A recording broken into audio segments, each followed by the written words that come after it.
Boom, boom, live.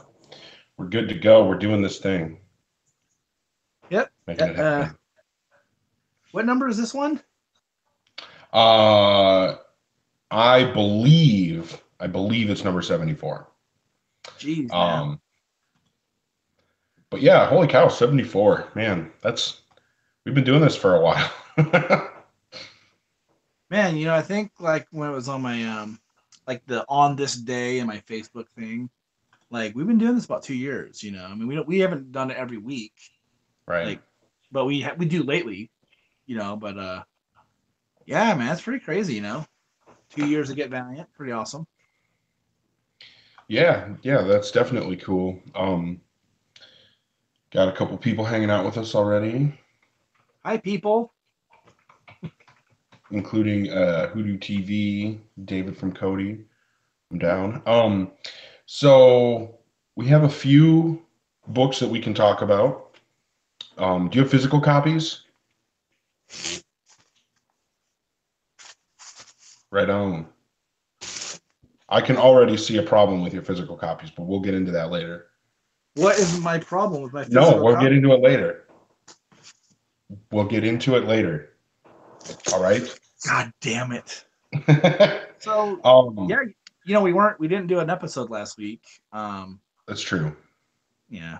Sorry to hear, about things that happened. Um, Yeah, no, cat that we've had for a very long time was getting up there in years, and unfortunately, it was his time to go. But it's definitely being remembered what was very the cat's fondly. name? And Wolf, we called him Wolf. Wolfie. Man, my kid would love that, dude, because Desmond loves wolves right now. I should tell him that you had a cat named Wolf. He'd be way into it. Um, yeah, yeah, and he was the smartest cat ever. He's a That's good. Russian blue, and yeah, but anyway, that happened. Dealing with It it. happened, and we let Eric have the night off last week. Just Yeah, because it kind of happened right before we recorded or did yeah, this live. However you listen. So we took Thursday off last week. So we could get our bearings straight. So we're back. yeah. We're here Real doing it. episode 74 right now. So, okay, since the last time that we did this, I'm gonna jump straight into Bloodshot stuff. It's been confirmed apparently that Vin Diesel is playing Bloodshot, and supposedly it's gonna start filming this year by summertime sometime. Yeah, that's pretty awesome. Like, what are your thoughts? As the biggest Bloodshot fan, what are your thoughts on this, Eric? um, well, yeah, I definitely love Bloodshot. And honestly, I think that here's okay. The way that I usually approach this when actors are cast as a character that I really like and have a lot of history with, um, I'll go watch their previous movies and see other things that they've done and try to see if anything that they've done previously convinces me, yes, this actor has what it takes to play this character well. And for example, when Ben Affleck was cast as Batman, I was watching some of his older stuff and I watched The Town, and that movie 100% shows that he has what it takes to be Batman. And then, so thinking about Vin Diesel, I have been a fan of his since Pitch Black, and now I definitely haven't enjoyed everything that he's done since then. And I haven't really watched any more than one of the Fast and Furious movies, so it's not like I've really kept up with him. But Pitch Black is a movie that I still really enjoy, and that movie is the one that convinces me that Vin Diesel has what it takes to play Bloodshot. What it's going to come down to is the writing, which we know was handled by Eric Heiserer. So I have a lot of confidence and faith in that. And then the directing is going to be the other key to it being good. And I believe it's oh, I can't remember. I'm blanking on his name, David Miller, something like that. I think That's like going to David direct Wilson it. or something like that. What's that? I think his name is David Wilson. Oh, it's something along those lines. Something average and just regular. So Yeah, regular, we can't remember his name. yeah. But yeah, I mean, hopefully it's, written well, directed well, and I feel like Vin Diesel has what it takes to perform it well. So, yeah. Um, But yeah, anyway, so that's my feelings on Vin Diesel playing Bloodshot. I think that there's a good chance that it could be really fucking awesome because of Pitch Black. Yeah. I'm pretty okay with this casting. Like I mean, I would rather have had this casting than say like Jared Leto with Bloodshot, just because I feel like there's a better possibility of a character that look of what I kind of envision Bloodshot to look like on the screen. Where it's not like a guy who's not big enough to be in the part. Vin Diesel could like bulk up. He could get in better shape and he'd be set. I think his acting's okay, and I think for Bloodshot, I'm not looking for someone to win the Academy Award. It'd be neat, but like I think Vin Diesel's got everything it takes to actually be a successful Bloodshot. For me, I think a lot of it kind of hinges upon the directorial approach to this because I don't believe the guy who's directing this has made a movie. He's worked with Tim Miller, who was the director of Deadpool. So he's kind of like one of his like buddies. He's done some directing stuff. It's just not in movies. So I do have a little bit of concern there. Um, and I do kind of think too that you know cheap CGI shows through and is something that's valid to complain about at times. I just hope that the movie looks good. It doesn't have to look like the perfect thing ever, but I always feel like Valiant has to knock it out of the park that first movie. Because if Bloodshot fails, if Bloodshot makes $15 million on its opening weekend on like $100 million budget, those movies are dead. And we're not going to be talking about the Valiant cinematic universe for quite some time. So I Yeah. do have a lot of hopes of just making a good movie. Um, like it's funny. I messaged Dinesh about this after it got announced, and I was like, man, we don't even get to call Dinesh like the guy at Valiant anymore. He's a movie producer, Bloodshot producer Dinesh. So I messaged Bloodshot producer Dinesh and I was talking with him, and he said that what he was so cool about it. He was just like, this is going to be a movie that we make that fans are going to love. That's all he kept talking about was how like we were going to be the ones that were going to just enjoy all this stuff. It had nothing to do with him, even though that news broke on his birthday, and stuff like that. And one thing that Dinesh said about all of this is that I had asked him a question about appearances. I was like, is there any kind of appearances that I should be looking for as far as like the first appearance of any characters?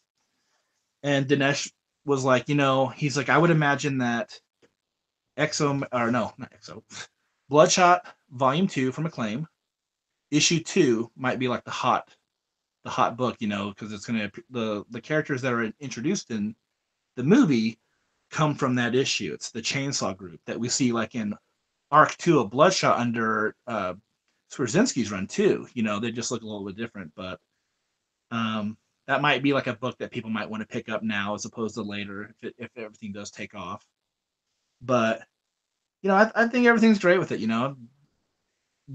Vin Diesel's a guy that brings in a lot of money. Even the movies I think that are terrible, I've looked at end up making like a lot of money. So he's a guy that people come see. So hopefully that equals a successful movie.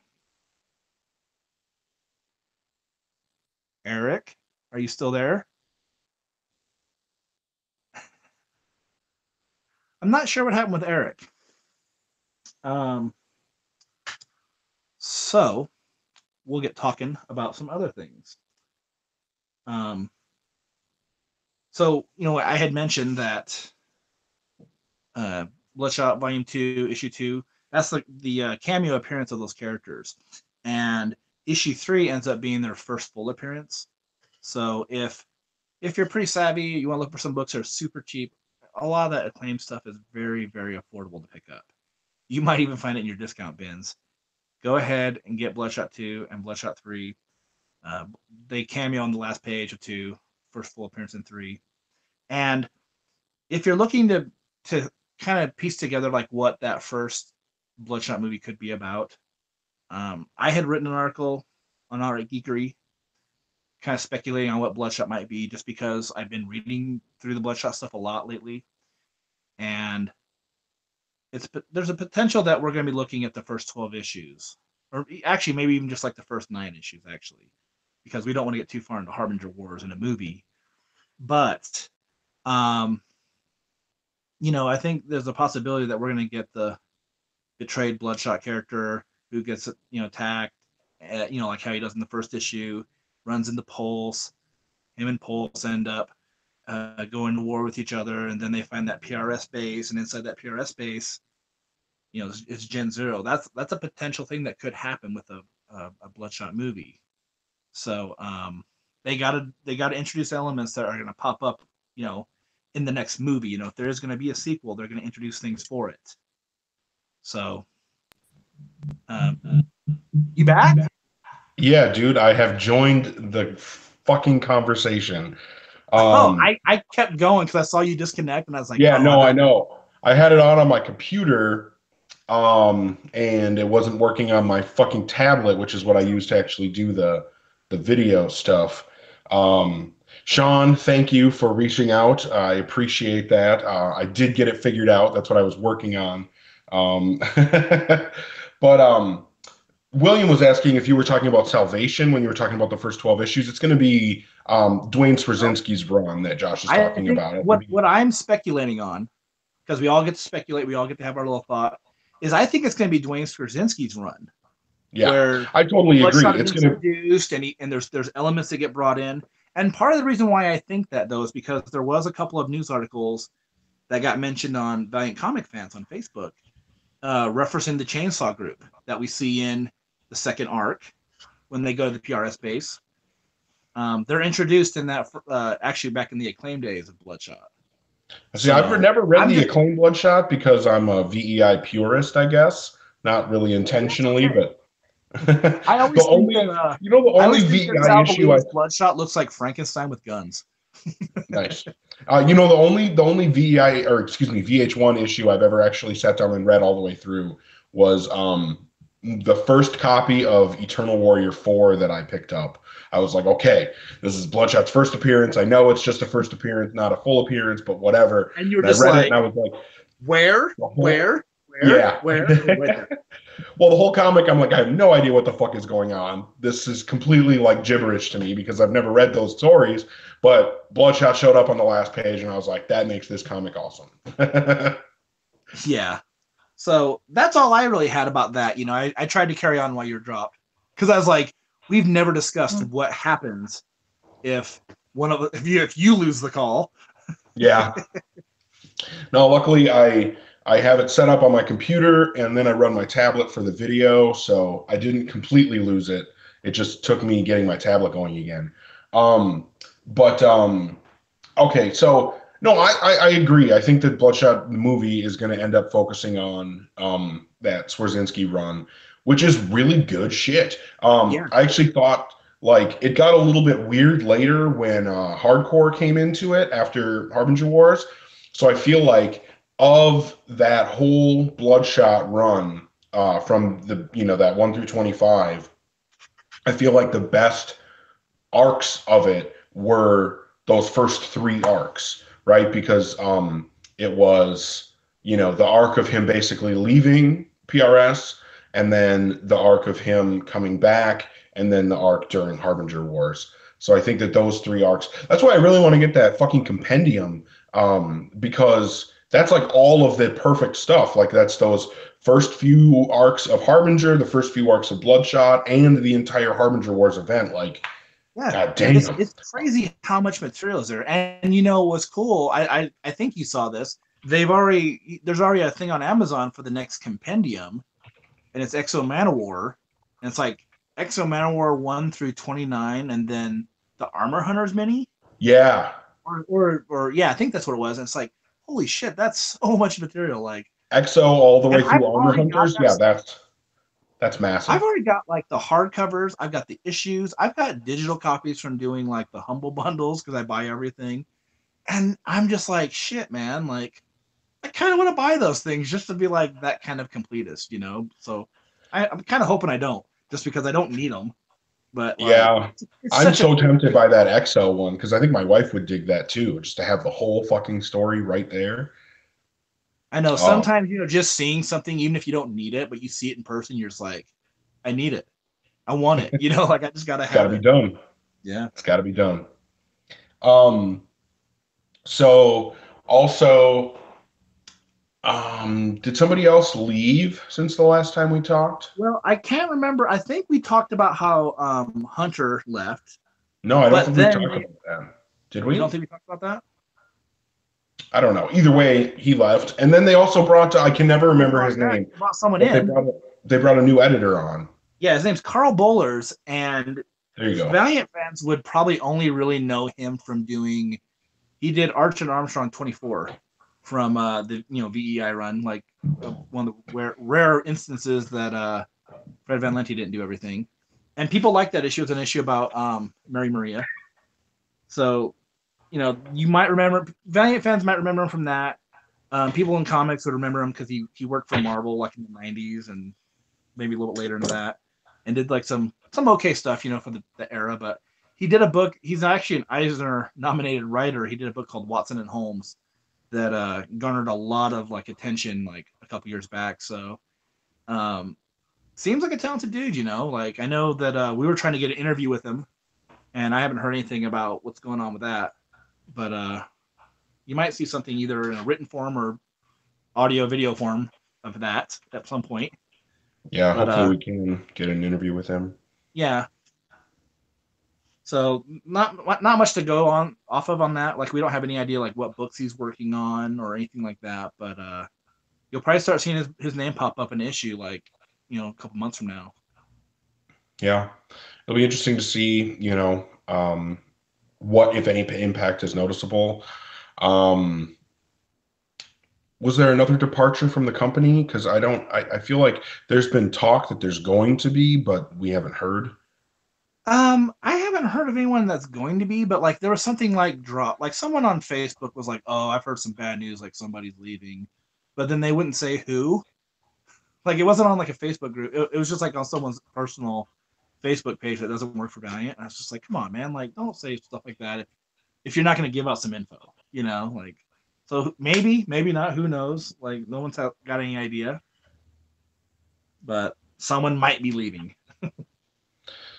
Yeah, I don't know. We'll see what happens. Yeah, Hopefully, um, I don't know. All we can do is read the books as they come out and judge them on their own merits. Um, so I don't know. Is there a lot of other news? I don't know if there's any other news that has happened here not recently. really. I wanted to ask you about something though that got Okay. brought up by Travis. I think I can't remember where Travis brought this up. Our friend Travis, who worked with Valiant Central, and he came on here once or twice. Um, he had brought up something on one of the groups, and I can't remember where it was, but it was about how Valiant has kind of done like some weird stuff with how they promote certain things. Like, as if it was weird that they haven't really done a whole lot of promotion for Shadow Man. And at first, I kind of thought it's not like that big a deal. I've seen like lots of like variant covers that people are selling, or getting ready to sell. A lot of shops are buying it on variant covers. But then I thought about it, and last year about this time, they had released Shadow Man 2 months early to us, and to all the other people that do You mean reviews and EXO? They had released podcasts. And EXO 2 months early. yeah, 2 months. That's what. Yeah, EXO. And if you went to their booth at conventions, they'd let you read it, and they did the videos of people who are reading EXO that weren't familiar with it. And I mean, and they did a crazy amount of promotion. If you went to websites, you'd usually see like a EXO Manware banner for the relaunch. It was just everywhere. It was in your face. There was just tons and tons of stuff. Every single day, multiple times a day, they were posting reviews of people who liked the book, even somewhat. And it does kind of feel like this right now at this juncture with Shadow Man, like maybe we haven't gotten that much promotion, or maybe we're just not seeing it as much as we should. And it's kind of odd because we saw like an advanced screening or advanced reading and review of Bloodshot Salvation 7. They put that one out over a month early. We didn't even have issue 6 out when that came out, to those of us who do reviews. And it does seem a little weird. I don't know if it's because of the new regime, or if it's just like we'll wait, we know it's good. But it does seem a little weird that Valiant has chosen not to try to get more press around that, around Shadow Man being their big launch. And they've said in the past that they wanted the March launches to be a really big deal. Yeah, I mean, if you go to Hoodoo TV, which is a great channel for a lot of good content, Great they did plug. an interview. What's that?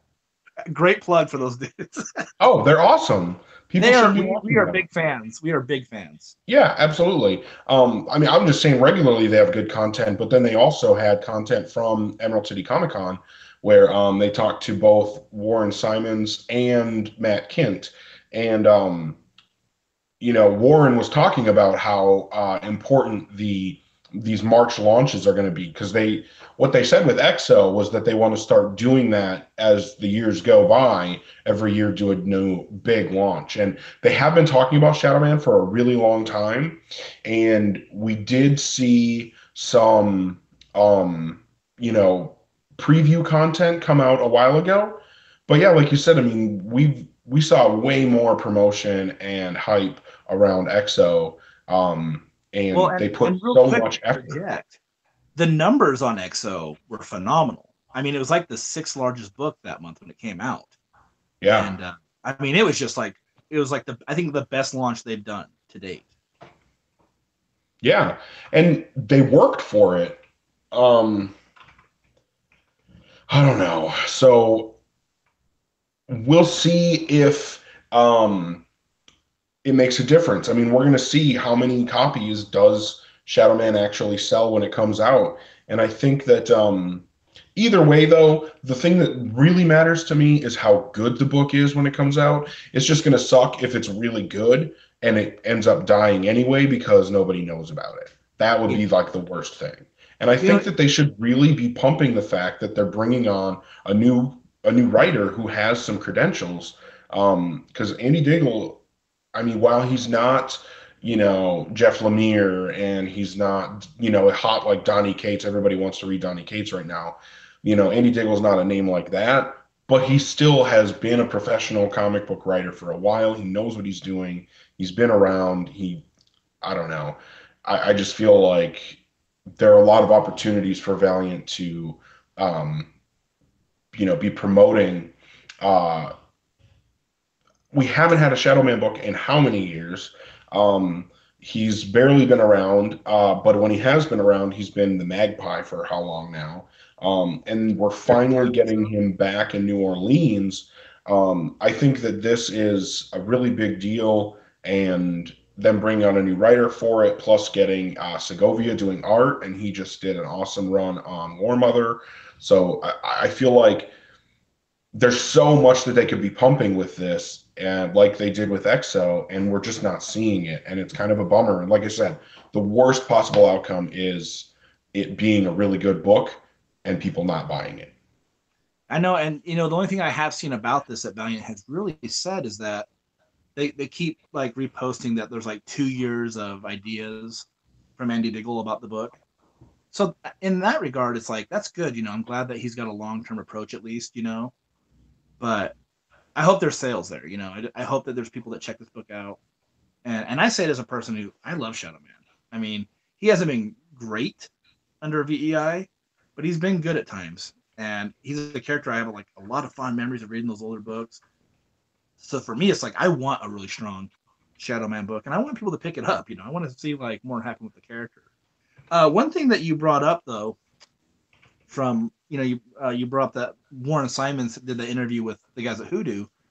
That reminded me that there was some information released at EC at Emerald City that they're not going to do the um, those big like future of Valiant events anymore, which is kind of a bummer, because you'd watch that, whatever format they did it on, like what were those like Twitch TV or some other like Periscope, but they give you like a year's worth of books or 9 months worth of books to like really get excited about, where that you could be like, okay, like these months this stuff's coming out, and then like September's this new book and October's this new book, and now it's like, shit, man, we know that like Harbinger Wars is gonna come out, Harbinger Wars 2, and Shadow Man, and that's kind of like all we know that's coming out, man. Like it's gonna be like a mystery unless they decide to like, give us some tidbits here and there. But it's kind of a bummer that they're not going to do those kind of events anymore, or at least not for the foreseeable future.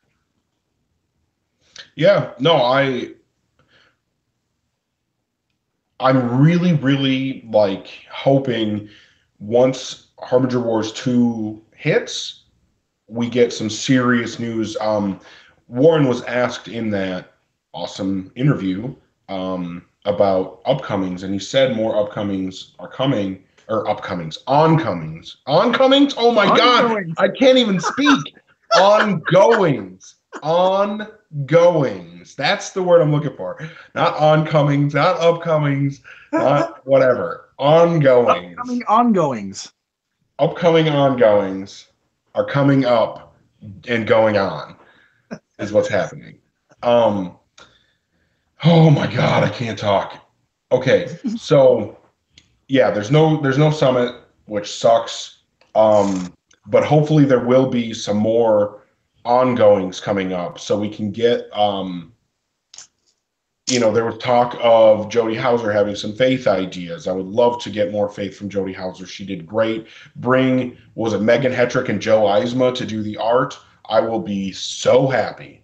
Um, Give us a Savage book. Yeah, that's and we we're overdue for Savage, and I know that Yeah, I would love more BK4 on his Facebook Savage. has said that like he can do another one, just has to do it. You know, we need a third Britannia book at least.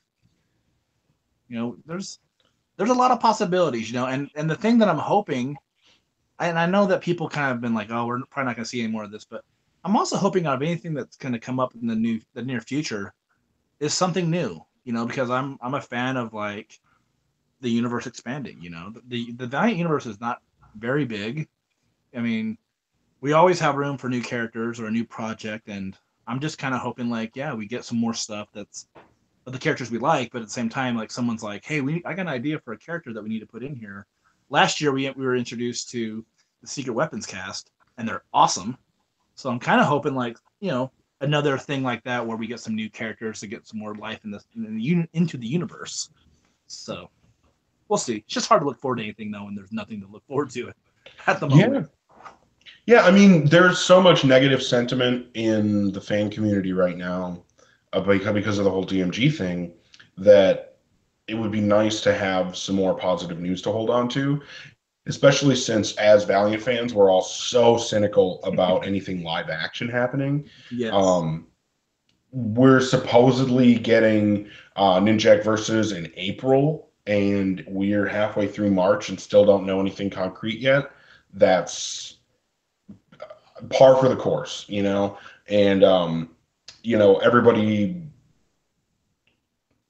I would personally say that the casting news and any other news surrounding Valiant movies like Bloodshot, even Vin Diesel getting announced, is pretty paltry compared to what a lot of us feel should be happening, to promote these things.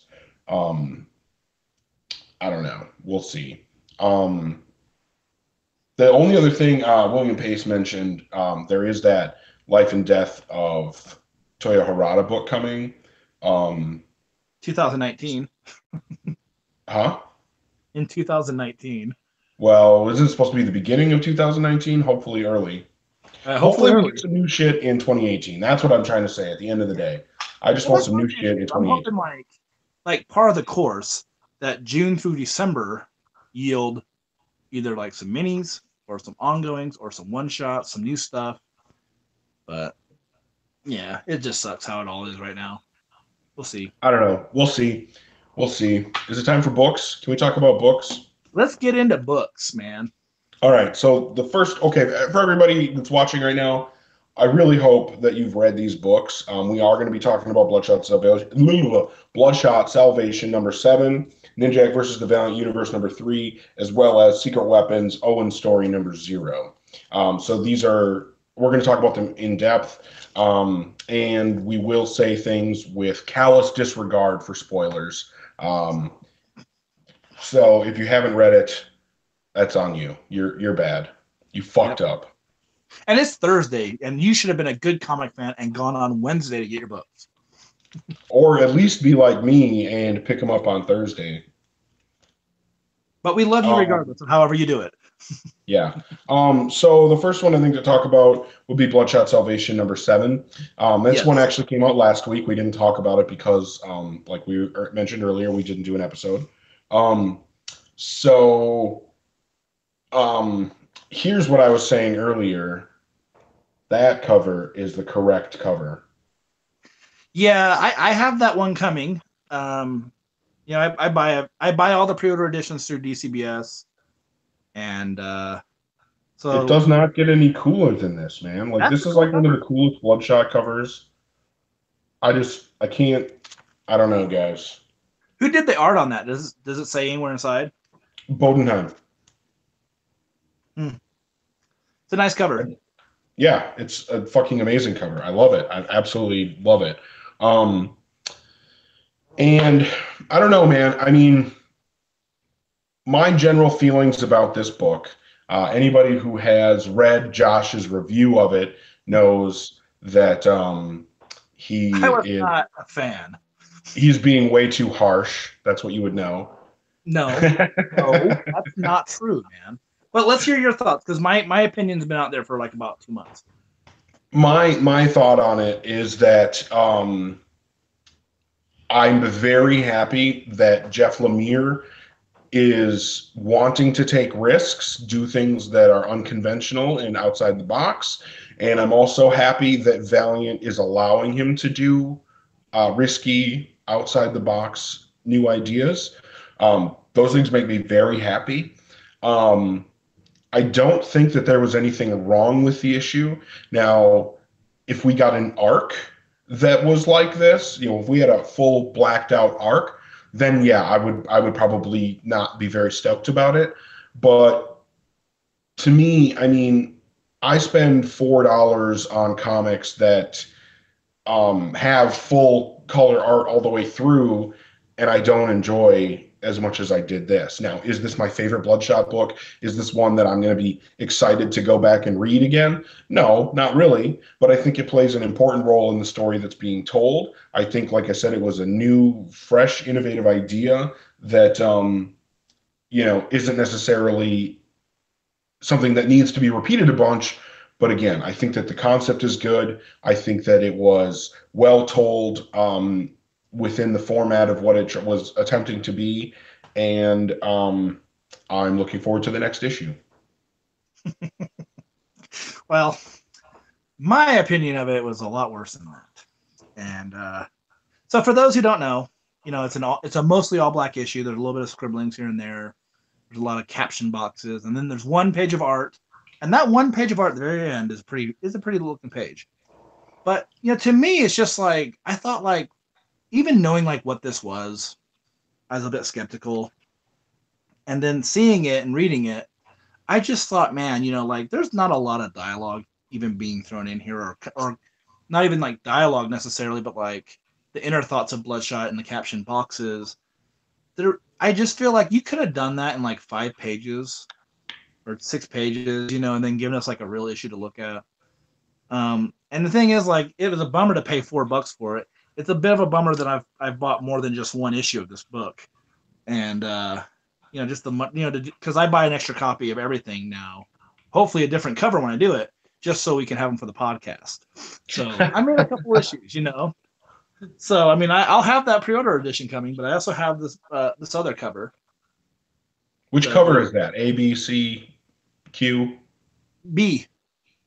Oh, okay. I believe it's Raw Allen. So like, I'm not too bummed on that aspect, but I just kind of felt like, man, like I bitch a lot about like comic pricing, like to me, I was like, this book, I just felt like there's nothing even close to like $4 worth of story, and it Yeah, just but was not happening. as Hoodoo TV was correct to point out, there may not have been $4 of story in this comic, but there was $5 of black ink. total for the whole print run. Look, No. I could bitch all day and night about it, and I mean, if anybody really wants to know my thoughts, they can go find my review. It's on the Get Valiant page, it's on the Get Valiant Twitter, it's on my fucking Facebook page. I don't want to drown out this whole episode, but I mean, I didn't like it. I'm gonna give it a really low score, the lowest score I've given any book ever on this, of anything I've ever reviewed ever. Just because I just felt like it wasn't up to snuff. And as far as like Valiant goes, I felt like this was a big step backwards. But that's just me. So was not the fan. So what's your score? You didn't say. I think my score when I wrote the review ended up being like a 1.2. because the story was okay, but Jesus Christ, give me something to look at, you know? And like these black pages and little bits of scribblings, they just don't cut it, man. Like, You just sound like an old man, like, oh, that these kids and their music. I don't want any new ideas. No new ideas hey, ever. fuck, man, this book looks like it was drawn by an old man. Okay, that's about the artistic talent that was put into it, with the Are you saying exception that of one. old people are not talented? Are you being ageist right now? Well, I'm old, so I'm okay with it. I'm just talking about my generation. I don't know. Am I like I said? I'm not trying to pretend that this is the greatest Bloodshot issue ever, but Oh, I know. I But do that's think why that, I'm saying like I feel like I've had to complain about this thing so much, and I'm just like, we're past this. Give me issue 8. okay. So my score on this book, while not as low as yours, is pretty low for a Bloodshot book for me. I generally score them pretty high because I really enjoy them. This one I'm going to go with a 3.5. Um, it It's just was kind of hard to enjoyable. grade a book with no art. I don't know how others do it. Oh man, just won't let up, huh? There was art. There was at least a page of art. And if you put all the other scribbles together, that's like another half a page. Oh, I don't know. Regardless, I liked it more than you did, which means that you're wrong. Um, This shit again. oh man. Um, yeah, I don't know. Like I said, good, not great. Next one we can talk about is let's see, this one right here.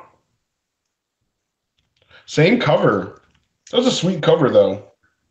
Man, look at us, same cover and everything, man. I like the picture covers. I hope I really hope I ordered all of those from DCBS. I think I did, but anyway, I've been doing since I knew that we've been doing this format now with trying to have the books live.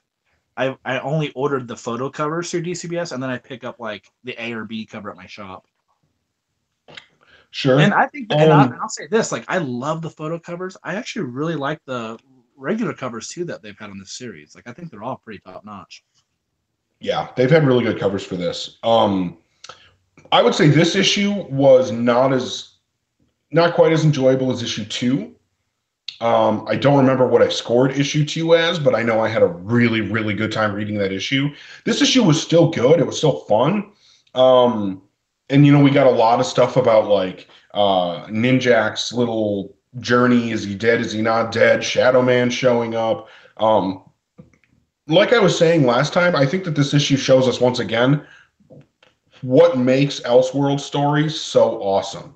We get to have all the characters show up. They don't have anything else going on. They don't have all their individual books that we need to worry about continuity. We just get one story where all of these characters get to come together and focus on, one major goal, which is figure out what's going on with Ninjak and all that shit. But I don't know. It's been really good. I like the role that Bloodshot is playing in this, and I really hope that that is how Bloodshot is in the actual series with Jason David Frank playing him.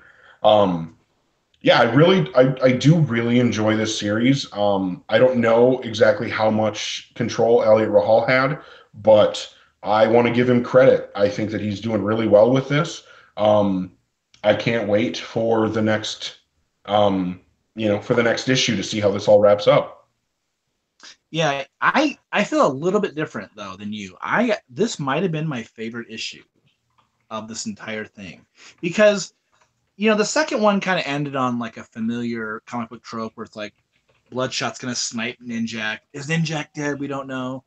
And so this one ends with him seemingly dead, his spirit in the dead side, where Shadow Man's waiting for him. And I loved it, man. I thought it was so cool. I was like, if this is what the show is, because we don't know if there's any departures from like what the show will be. But I was like, damn, like if this is what the show is like I'm pumped for it, man.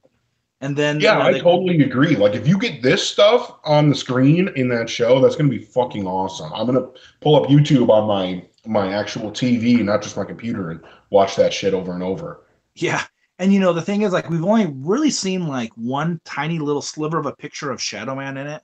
And so it's kind of like you think like, oh, he might not even play very much of a role in it, because we've only seen one little picture. There's no covers. We haven't seen any covers of him, but he plays a pretty prominent role in this issue, and he's kind of finding out the information, that everybody else hasn't found out, and they had to get him in the dead side away from people to kind of get it.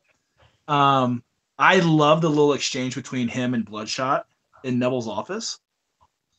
I thought that was good, and I also like the fact that the way this issue ended with kind of like a brutal fight between Archer and Armstrong and Ninjak, where Armstrong just gets like his face pulverized by a door, pretty much. I loved it, man. Yeah. I thought it had like a little bit of humor to it, like in a couple moments that were really good. I really like it. My only knock on it, and I've had this knock the entire time with Joe Bennett, so I'm just not a huge fan of his art. But even here, I thought his art kind of like fit the mood a little bit with some of the scenes, and so I don't really have much of a complaint art wise on this issue. I felt like this was a great issue. Like, I don't know. It's kind of hard to think back about like what I've scored the previous two issues, but I definitely think this one's the best one. Yeah, I'm gonna stick with calling the last issue probably the best issue, but again, I don't remember what my score is, and I'll be scoring this momentarily. But here's the thing: like, I definitely disagree with you on the art here. I'm not going to say that Joe Bennett is my favorite artist, but I think he is perfect for this book. I think that he's absolutely nailing exactly what this book needs to be and has been since the first issue. Yeah, I think that this is a really fun book. We don't have a Unity book right now, as we've talked about a few times in the past. It would be awesome to get a Unity book. But if I'm being honest, I think that this might be the best way to do a team book like that, is have it be outside of continuity. Because when you have a big team book like Unity with characters like Exo Manowar and Galad and Livewire, and Ninjak, and these characters are involved in other titles, it becomes, like, well, did this happen before this story or after that one? Or, like, you kind of start wondering about the timelines.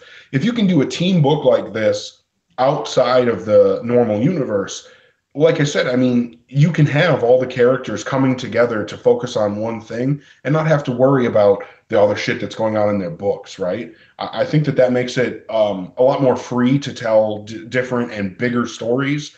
And it makes it a lot of fun because you really don't know what's going to happen. I mean, you could have a book where characters die and they don't have to die in the normal universe because it's a different continuity. Maybe some would look at that as a cop-out, but I think that that's a good idea. Yeah. What would you score it? This one, for me, I'm going to go a 4.25. I think it is a strong book and a lot of fun. And like I said, I can't wait for the next issue. And this, I think, is definitely, I'm really going to consider buying the trade for this, even though I have all the issues, because I do think that this is going to be a really fun one to go back and reread. Yeah. I'm going to go just a tad bit higher. I really like this issue. I'm going to go a 4.5. It was awesome. I even like the art on it. One thing I've been thinking about that would be rad for Valiant to do with this for this on a release, if they ever do get the TV show out, they should do like some kind of like either like a slipcase or like a hardcover deluxe edition, where at the very back of the book there's a thing that's holding like the Blu-ray or the DVD of the show. So it's like you buy the book, you're also getting the show. It'd be awesome like that, Yeah, this is a great issue, man. So Yeah. that leaves us with one left. With one more. We're gonna do this one. Yeah, that's the one I got too, man. Yeah, A cover. Just rocking the A cover. Nothing fancy. Yeah. I will say there was a cover for this that, oh my God. That one that's like a portrait of his face. I hate that cover. That's horrible. That cover looks horrendous. That's like the 1 in 20 or whatever it is, or 1 in 50. Like, you can't even find those things anymore. But I agree. But you know what, though? There's one that is like a 1 in 10 or a 1 in 20. And I don't know the artist. I cannot remember the artist. But it is beautiful, I thought, man. Like, just like a really cool design. I wish I could remember. It might not be this issue, though. Maybe I'm thinking of the other Secret Weapon Zero. Fuck. Now I'm confused. Anyway, enough about covers. Um, Um, the best part about this book, I think, was that we actually got to see Martin. yeah, like real interactions with Martin. Martin shows up in the previous series just to die, pretty much. Assumed. Yeah, he was created to die. So I'm really happy. I can't talk tonight. Um, I'm really happy that we actually get to see a little bit more of him and he doesn't immediately die. Well, So yeah, and the thing was when we saw all the preview art when Secret Weapons was leading up, he was in all the preview art, all the design sketches, and all that kind of shit.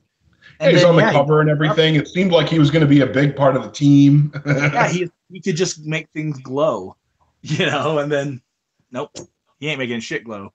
Yeah, He he's just dead. dies. Yeah. Um, but no, I thought that this was an interesting issue. I was expecting it to be more akin to the way the previous Zero issue was done about Nikki.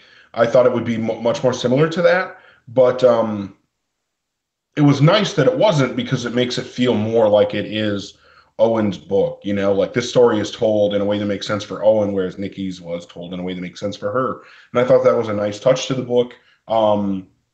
And no surprise whatsoever. It's really, really well written, and the art is exactly what I would expect from Roel Allen and Patricia Martin. Reading the solicitations for this book, I'd been kind of confused, and I was like, man, what's going to be like the real story of this? Because all they talk about is like this garage sale that Owen has, the items that he can conjure. And when I was done reading it, I was like, you know what? This was like maybe like the best. This is going to be like a harsh compliment, but it was the best book about nothing I've probably read in a very long time that I enjoyed. Because really, like, yeah, it's about a garage sale, and then it kind of goes into like the history of the items, like what is going on with Owen, and all these different moments in his life when since he's been at like the um within Harada's little bunker or whatever it is. I can't remember the name of it right now because I just read Bloodshot and I keep thinking nursery. It's not nursery. The sparrows, maybe, I can't remember. Anyway, but Yeah, no. there's all these moments where he tries to get the frisbee out of the tree and he conjures a bike pump, or the dog's after him and he gets like the pool shovel thing, the pool net.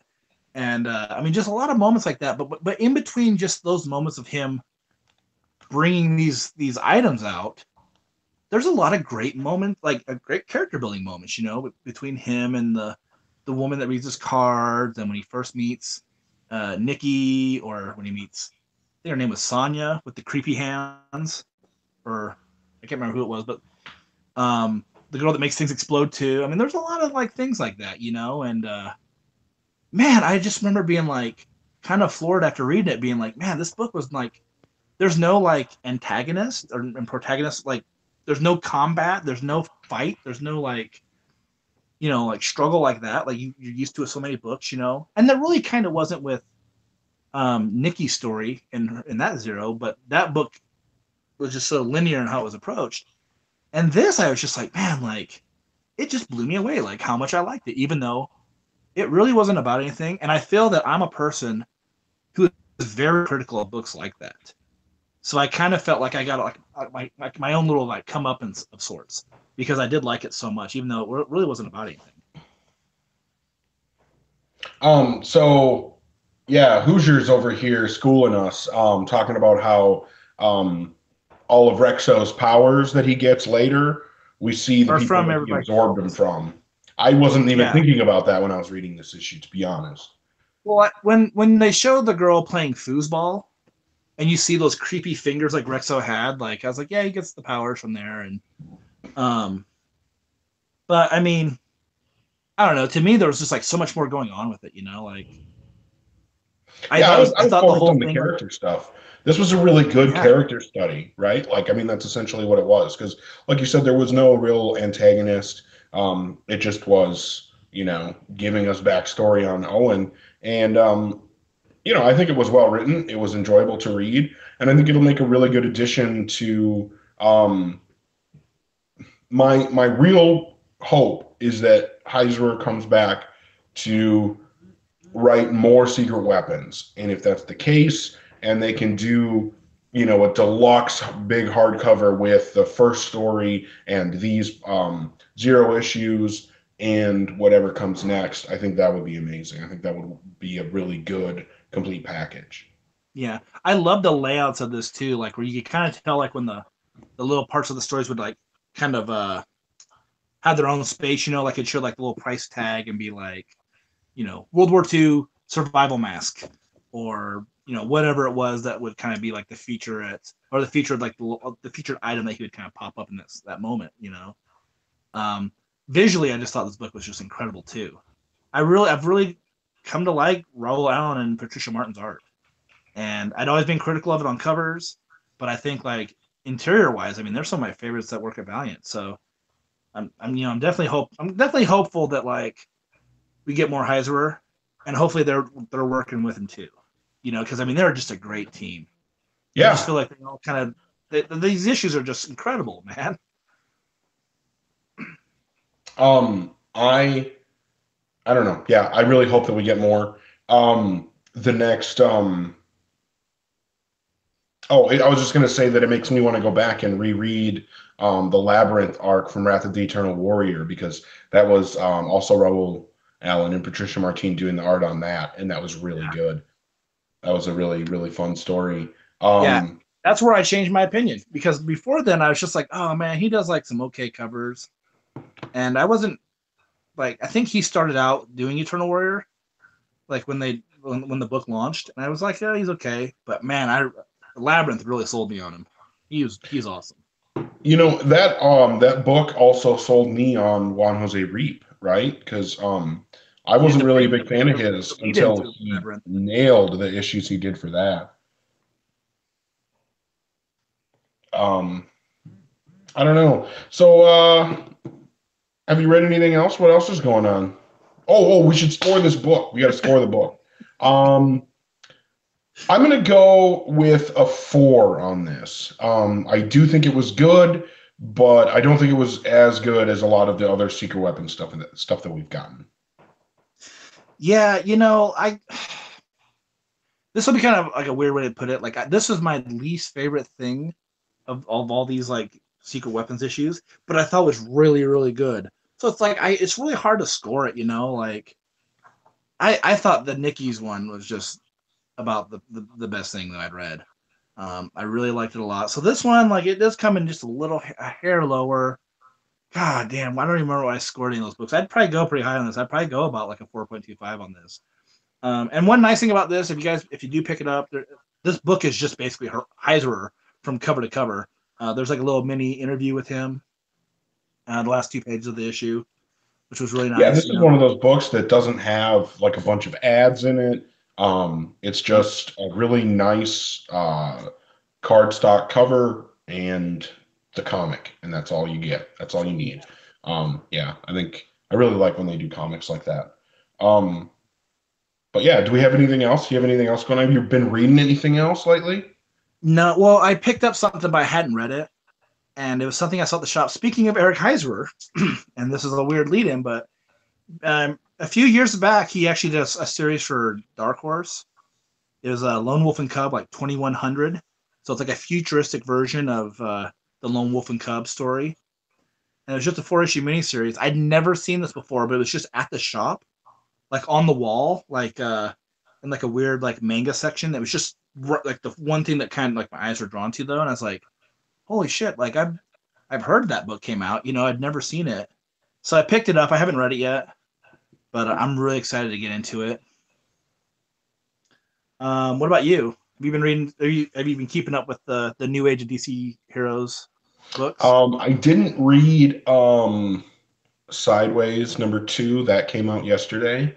Yeah, I haven't read it Um, either. but I will be reading that. I don't think any other more new stuff. I mean, we last time we talked, Damage 2 had already come out, Silencer 2 was out, Terrifics 1. So I Yeah. think we already talked Oh, about. I was going to ask you this. I don't know if you had read this news because both of us are such fans of that new imprint.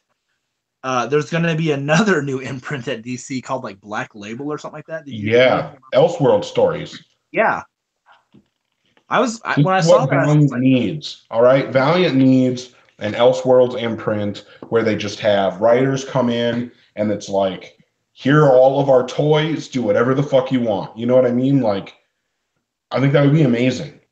yeah, like when I saw that, I mean, like I've never been a huge DC fan, but when I saw the news for that, I was just like, man, like DC is just doing such interesting things right now that I'm curious about. Like I like the New Age of Heroes books, and I would probably pick up a lot of those like Black Label books. They've got a lot of great creators attached. So Yeah, I will probably check those out. I don't know how many of them I'll buy or anything, but I'll read copies if I can find them. yeah, So, that's how I am too. so we'll see how that goes. Like I said, don't know how many I'll end up picking up, but if they're good, I may just have to add them to my collection. We'll find Yeah. out. Um, Yeah, I don't know. It's so weird that I because I feel like I came into comic books as a Batman fan. That was literally like the thing that made me start reading comic books was my love of Batman because I've been a Batman fan my whole life. I have um, that Greg Capullo Batman 6 cover from uh, Court of Owls on my arm because yeah, I love Batman and Batman comics. But after Rebirth, like I just could not get into any of the stories. Detective Comics I thought was stupid with the whole team thing they were trying to do. I did not like that. Um, Batman was going with the Gotham and Gotham Girl thing and everything that I tried to stick with it for a bit, and it got still so stupid. And I was really disappointed on Snyder's All Star Batman. So just I really just faded away from DC, and they didn't really have anything else that was interesting to me in Rebirth.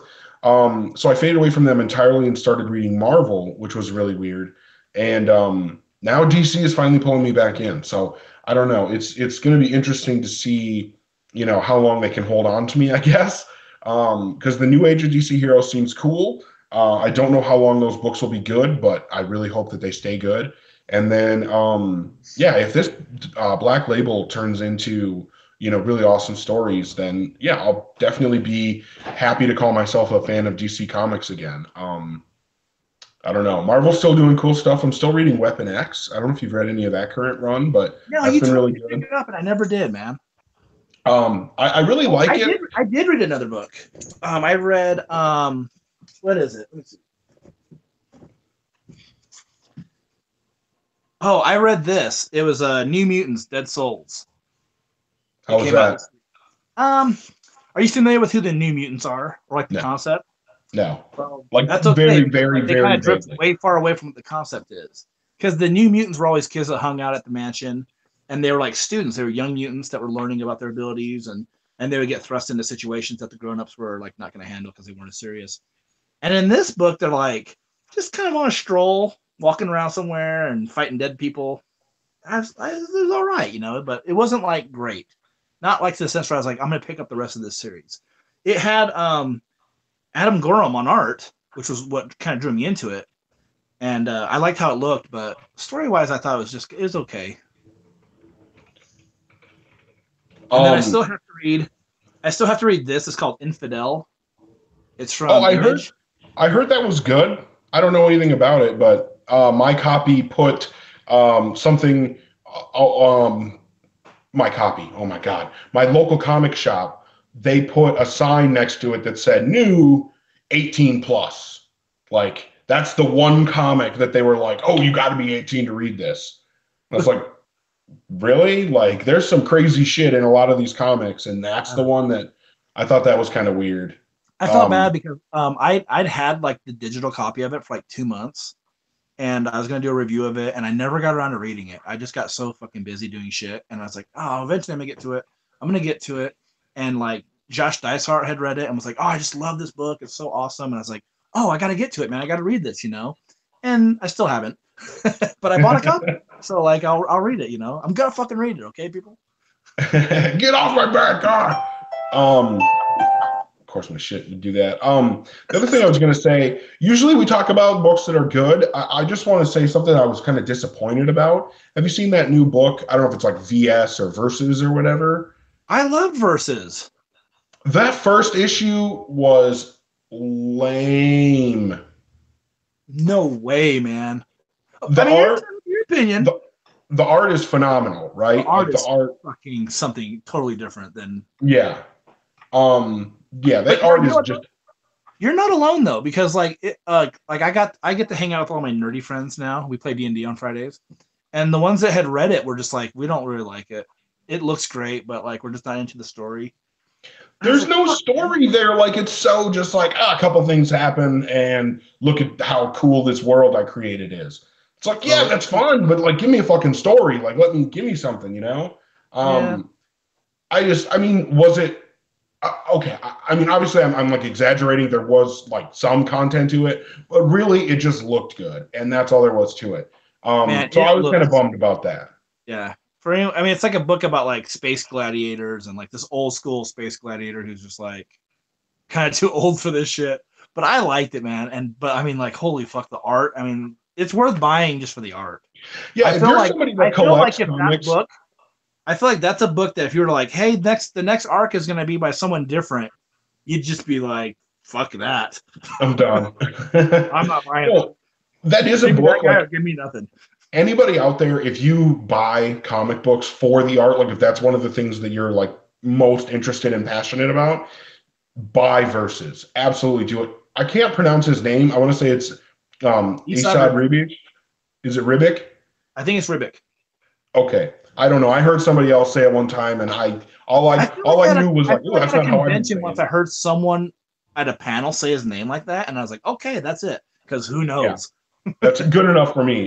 Asad Ribic, whatever it is, he's an amazing, amazing artist. Oh, his Um, he's fucking done everything is beautiful. he's done some covers for Valiant, not a lot. My favorite Bloodshot #1 from the Straczynski run. My favorite cover for that is from Esad Ribic.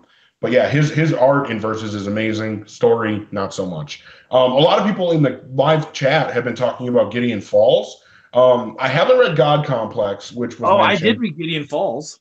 And That that came out first last issue week. of Gideon Falls was really good. But here's the thing, though. Like, it was good for what it was, but if any of you've read Witches, like that's probably my favorite horror comic I've ever read, and it didn't really get good until like the third, fourth issue, and because of how good that was, now if I go back and read the whole thing is just phenomenal and amazing. But I remember when it started, I was not super sold on it, and I feel like Gideon Falls, what I'm really hoping for is that it builds, right? Like I Yeah. know like this first issue, I wouldn't give it like a 5 or anything. It was good, but it wasn't amazing. It was just kind of all this setup. And I really hope that by the time we get to issue 3, 4, whatever, depending on how long the story's going to be, that it's built into something really impressive. And it is Lemire, so that's kind of what I'm expecting. Yeah, and last week I also read Oblivion Song. Did you read that? No, Hoosier just brought that up. He said it was really good, but I haven't checked that out. Isn't that I thought what's his name? it's Invincible Kirkman, writer? Yeah. and I thought it was like a great read. I don't really dig the art too much, and I think the reason why is because if you look at like a lot of projects that Kirkman does with Image, like Outcast, and obviously Walking Dead now, like you look at like Charlie Adler's art or Paul Azacetas or whatever, however you pronounce his last name. The art is like kind of gritty and rough. It's kind of like serious looking. And the art in Oblivion Song to me is a bit too cartoony for like what's going on. But like story wise, it's good. And the guy at the comic shop was like, retailers got trade paperbacks of the first like 5 or 6 issues. So like they've already done like a trade paperbacks worth of shit that shops get to read. And he's like, it's just an incredible book once you get to like the third issue. He's like, if you like it now, he's like, you'd really like it a couple issues in because that's when shit really starts getting crazy. So I've got a So lot of like, I feel like it's gonna be good. can you give me, I don't want any spoilers because I'm probably going to read it. Can you give me like a synopsis of what it's about, why I should read it? 300,000 people in Philadelphia just disappear, and they end up in this place called Oblivion. That's just like a weirdly fucking like dystopian style world, and there's like crazy fucking beasts in it and shit. And people have been living there. Like there's a guy that his job is to go back. He goes into Oblivion. He's got like equipment that sends him there, and he tries to rescue people that are still there. There's a lot more to it, but like it was a fucking solid first issue. Yeah, I'll probably have to check that out. I don't know. Hopefully the art doesn't turn me away from it. But I yeah, just wasn't. I mean, for me, I just thought like the way the story feels to me. I would like something a little bit more less, a little less cartoony. I guess is what I would say. um, yeah. Well, that was one thing Gideon Falls is good for, right? Like that Oh art yeah, was, that art would have been perfect for fucking Oblivion Song. Andrea Sorrentino or yeah, Sorrento. whatever it is. Yeah, that art was really gritty. Yeah, Um, I like gritty. That's my shit, man. to me, like I mentioned witches, Jock's art, I can't stand Jock. Like I don't like his art style at all. I understand that it's his style, and some people like that, and that's awesome, and more power to you if that's your style. I just don't enjoy it. But for witches, his art was perfect. It was exactly what it needed. So I think like I would feel the same way about Sorrentino. Not exactly my cup of tea in a normal book, but if it's going to be a good horror book like it looks like it's going to be, then I'm definitely on board. Yeah. But anyway, to kind of start wrapping up, we do have two books coming next week, and are you going to be around next week? What's going on, Josh? So I won't be around next week. I'll be at WonderCon. I actually fly out about this time next week.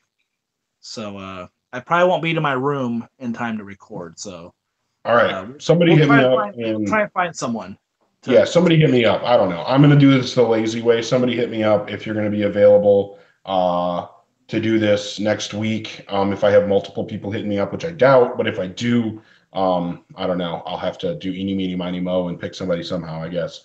There's a couple Um, of Valiant panels at WonderCon, so like hopefully there's some information that comes out about like things coming up. you better get some goddamn microphones with our logo on them and go out there and do some sick ass interviews, or I am going to be pissed. Oh man, Yeah, probably make it not gonna happen. happen Make it happen. because Yeah. I use my phone, so it'll just be me holding my phone. I'll put a logo on it. And like shaky That's video of my the action ceiling. for putting a logo on it. It's going to be shaky video of the ceiling the whole time. Yeah, pretty much. Okay, so next week, whoever ends up doing the show with me, we're going to be talking about Ninja K #5 and Quantum and Woody 4. We're getting to the end of what Kibblesmith has done with Quantum and Woody. I'm curious to see how this wraps up. Hopefully, we get Woody's dad, whatever's going on there. And Ninja K5, I'm just so excited for. Ninja K has been such an amazing book. I'm stoked. Yeah. Hey, real quick before we wrap up, I wanted to say something. Kind of a bummer. I found out this week that Valiant Central, they're no longer going to be doing their podcast anymore. And I'm kind of a person that I listen to like every fucking podcast and video cast and whatever, but kind of a bummer that those guys are wrapping up. I mean, they've done so many episodes and they were doing it long before Get Valiant was around, and I know Absolutely. Martin. They were one of the reasons why I wanted to do this, right? Like I used to listen to them at work for a long time. And yeah, so it's a bummer to see them calling it quits. Yeah, I think Martin gets so busy. He's got like I think he just has like too many ideas and just has to start doing things, and they just saw like a time to do it. Him and Paul wrapping it up. So, it's too bad, So, thanks to those dudes for a lot of great episodes, and well, see what happens with them, what those dudes do from here. Yeah, for sure. We'll keep chugging along and see how long we can make it, I guess. We Um can hopefully make it to at least 75. at least 75. Oh shit, my chair just broke. Oh, that was fun. So on that note, thank you everybody for hanging out. I think that from my little vantage point here, watching the number, I think that this was the highest live viewership that we've had on an episode because I think it got up to 8. Oh, that's good. We still get good So listening numbers on the podcast episodes, so I mean that's all right. yeah, well, I mean, I'm not doing this for listener numbers anyway. I mean, I'm Yeah, doing this because it's fun and hopefully other people do enjoy it. But yeah, I'm yeah. not gonna get not planning to get rich off of this. We'll see if we can um, figure out a way or two to increase the viewership. to make a buck. Yeah. Well, I don't Um, know that, but we'll see what I can come no, back with but at WonderCon. I want to thank everybody for watching with us. Had fun talking about these books. Looking forward to talking about the books next week, hearing what you get up to at the con, Josh. But signing off here, I'm Eric Vongard, I'm Josh Rathbun. and I hope you all have a great week and stay valiant. Peace out, Valiant Central.